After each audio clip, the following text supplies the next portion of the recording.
Hey traders, Nick here doing homework off hours. Today is 12:29, but it really doesn't matter.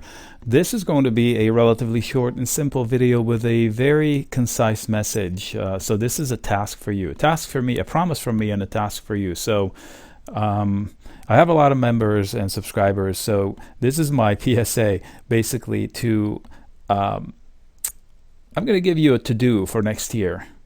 Make yourself a one of your New Year's resolution to be, hey, you know what? I need to check out this crypto thing, and don't call it cryptocurrency. It's not. We'll talk about that in a second. Hey, don't stop the video. This is where my family would turn off the video because they don't know what it is. The reaction is to shut out. But you would be doing yourself a disfavor. Why? Look at this. 22,000% since 2013. The S&P is like 180%, 190% for the same period of time. You don't think you need to check that out? 22,000%? 22,000%? That's a lot of percent. Anyway, so I know there are a lot of problems with the concepts that are flying out there. I know it's scary.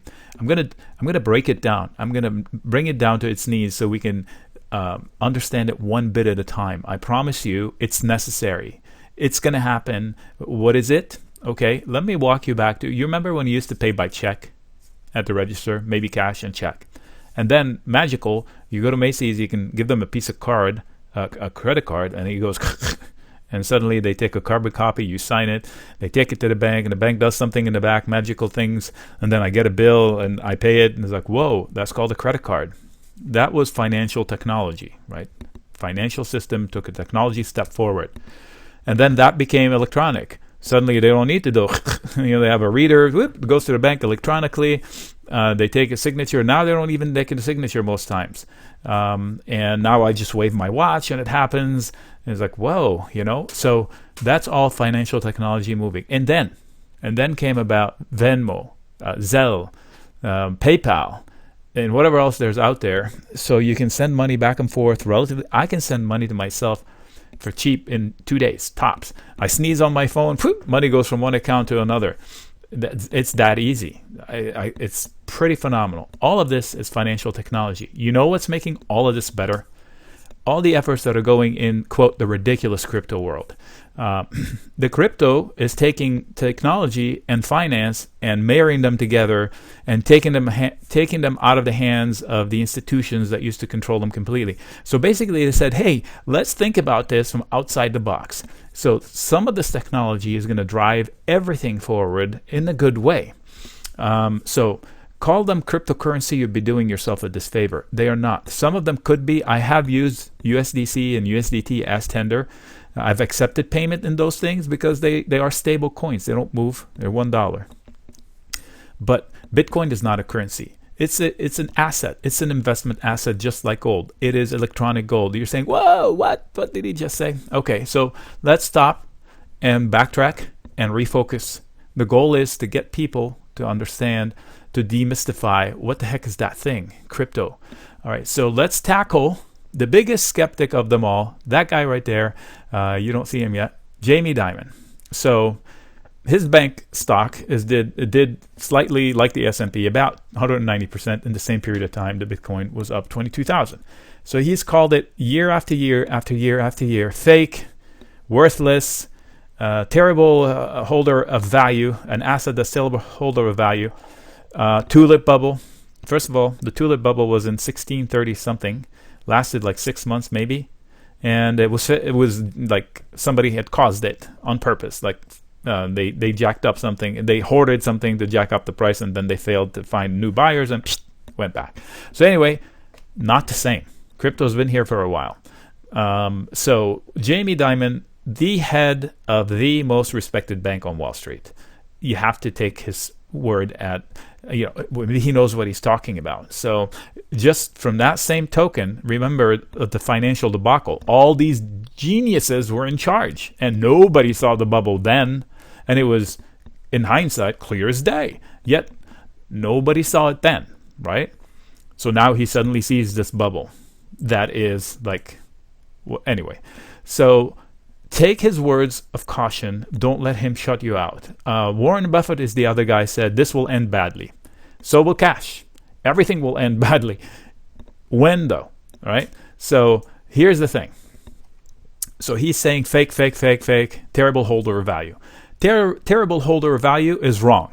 We just show you. That's like 22,000 reasons why he's wrong. Way better than his best asset, the S&P. His stock, way better than his stock. So it is not a terrible holder of value. He's wrong about that. Fake or no fake, I'm going to tell you it doesn't really matter. Okay, so but first of all, what is fake?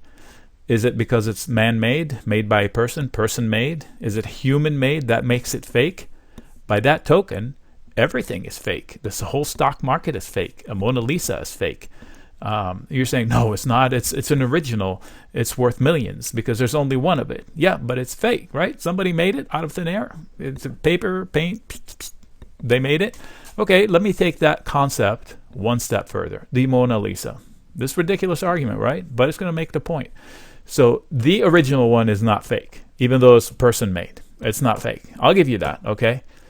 What about reprints? I'm pretty sure I can sell reprints for money, right? Official reprints for money. So they're fake. They're definitely not the Mona Lisa. They are a Mona Lisa, but they have value. Why do they have value? Supply and demand. Enough people out there want them, therefore they will have value. Same with this one. This is a concept that was conceived by people, just like checks, just like credit cards, cash. It was a concept. Can you imagine the first person that you handed cash to ever?